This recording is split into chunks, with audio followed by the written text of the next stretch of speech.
We decided we would not make a determination as to whether the president committed a crime.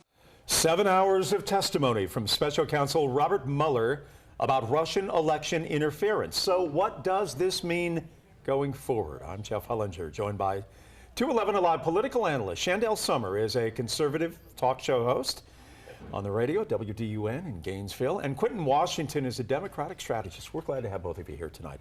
Chandel, we'll begin with you because you're sitting closer to me here. President Trump claims victory. Is this the end of the Trump-Russia scandal politically, through your view?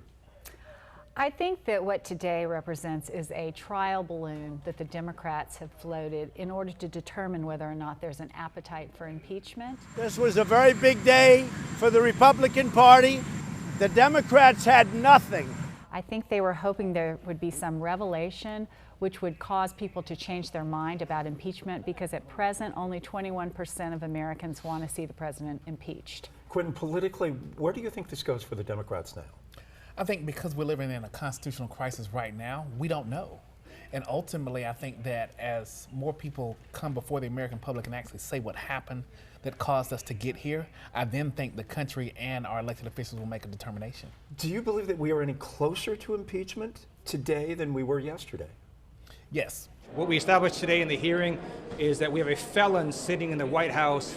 Donald Trump committed multiple crimes of obstruction of justice. No, I think we're even further away from impeachment. I think that this probably will end any talk of impeachment.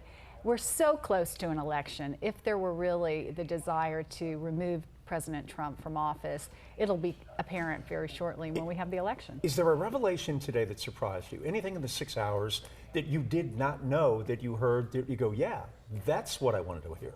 The only thing that surprised me was the way the Republicans attacked Mueller, who I think did them a big favor by his findings that there was no conspiracy between President Trump's campaign and the Russians.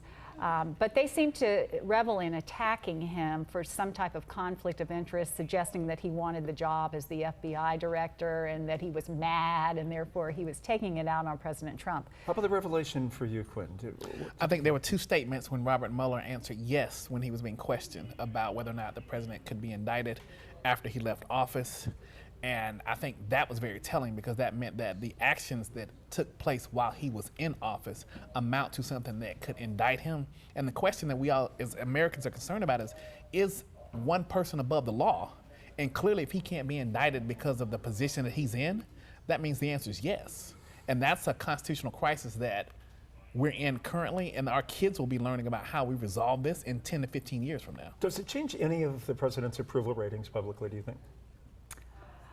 I don't believe that it will move the needle a whole lot. I mean, people are pretty much dyed in the wool when it comes to their political opinions about President Trump. You have a solid 40% that are with him, and there may be a little bit of a middle, and then the other 40% are against him. So I don't think you'll see a grand shift. I don't think there's anyone who hasn't already made up their mind about President Trump and about the whole Mueller investigation. Is there a danger for Democrats to push this forward to the point where it gets in the way for the election process, as 20 Democrats are trying to find their way to 1600 Pennsylvania Avenue?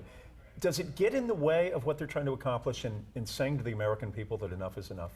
To some extent, but if you raise your right hand and swear an oath to the Constitution, and the Constitution is under attack because of the individuals that are involved in this, then you've got a greater duty to the country than you do to your political ambitions. And so it's the hope that our elected officials will look at this and say, all right, if we decide not to impeach, how do we make a stand that no one person is above the law based on what they did? And when you have Mueller answer yes to questions about whether he can be indicted after he leaves office for what he did in office, I think that's very telling. I found myself tonight reading an editorial in the New York Post, and granted that's a Republican newspaper owned by Rupert Murdoch, but nonetheless, the editorial's theme essentially was this: what a waste of time. This has been a waste of money, it's been a waste of energy, a waste of effort. It has no burn in the political theater of America. Agree or disagree? And I need a quick response from you as we begin to exit. Well, I agree, but I will say that one of the points that was brought up today was that the Manafort prosecution netted $42 million in seized assets, which is enough to pay for the Mueller investigation. it's not a waste of time, because part of democracy says that no one person is above the law, and now we have to figure out what that means when that person in question is the President of the United States. I want to thank both of you for being with us tonight. We appreciate your observation and your insights on a subject that goes round, and where it ends, nobody knows. Thank you.